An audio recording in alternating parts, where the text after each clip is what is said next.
आपका हमारी आध्यात्मिक यात्रा में हार्दिक स्वागत है। आप सुन रहे हैं शिव महापुराण, जो सनातन धर्म के ही अनमोल ग्रंथों में से एक है। इस श्रृंखला में हम आपके लिए ही इस दिव्य ग्रंथ के प्रत्येक अध्याय का शाश्वत पाठ प्रस्तुत करेंगे। आइए इस ज्ञान और धर्म की ही यात्रा को आरंभ करें। भगवान महादेव की महिमा और उपदेश से ही सजी इस पावन कथा के साथ ही ओम नमः शिवाय। 40वां अध्याय शिव जी द्वारा शंखचूड़ का वध। शरद कुमार बोले, तब अपनी सेना से इस भीषण संहार को देखकर ही उस दानव ने बड़ा क्रोधित किया। उसने शंकर जी से कहा कि अब मैं युद्ध करूंगा, आप सावधान होकर जाइए।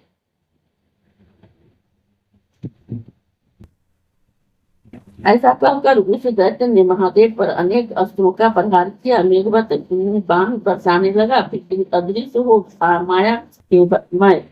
माया से भय दिखाने लगा,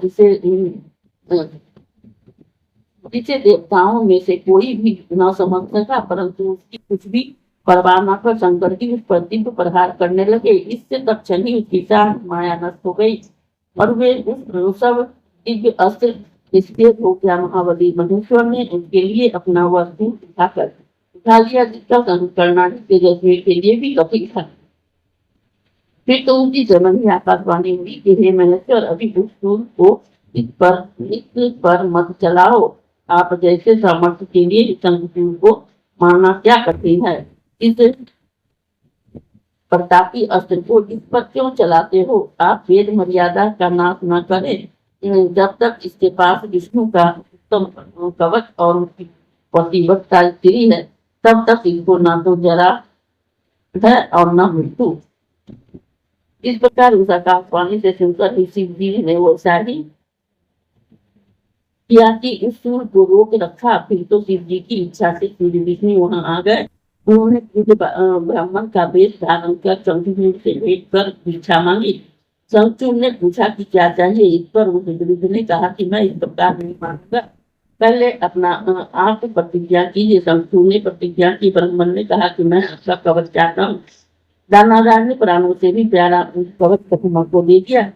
हर की माया से शंखचूड़ का कवच ले लिया। फिर इसी दिन से ही उसकी स्त्री तुलसी के समीप पहुंचे। माया विशारद विष्णु ने देवताओं के कार्य के लिए उसके साथ शक्ति से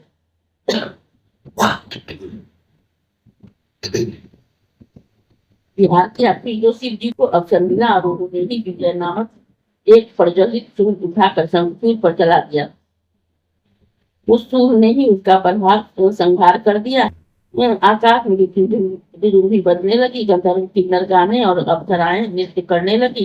शिव जी के ऊपर फूलों की वर्षा हुई और मुनिगण शिव जी की प्रशंसा करने लगे। शंखचूड़ राधा जी से साप से मुक्त हो अपने पूर्ण रूप में प्राप्त हुआ। उसकी हड्डियों से एक प्रकार की शंख जाति पैदा हुई, जिसका जल शिव जी को छोड़कर सभी पर चढ़ाना गाय है।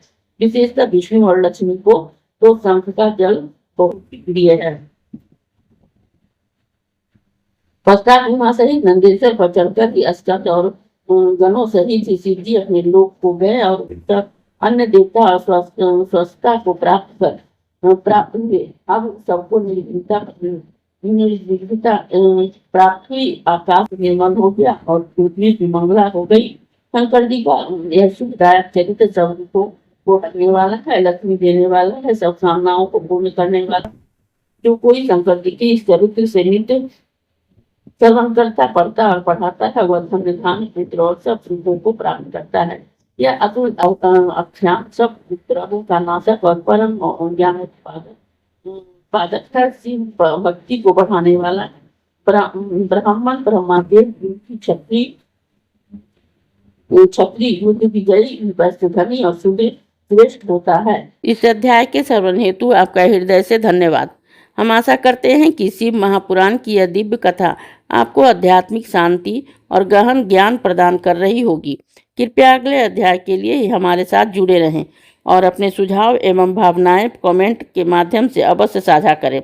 धर्म, भक्ति और ज्ञान की इस पावन यात्रा में आपका साथ हमारे लिए अत्यंत मूल्यवान है। ओम नमः शिवाय। यदि यह प्रस्तुति आपको पसंद आई हो, लाइक करें, कमेंट करें, सब्सक्राइब जरूर करें, बेल आइकॉन दबाना ना भूलें ताकि अगला अध्याय आपसे छूटे नहीं।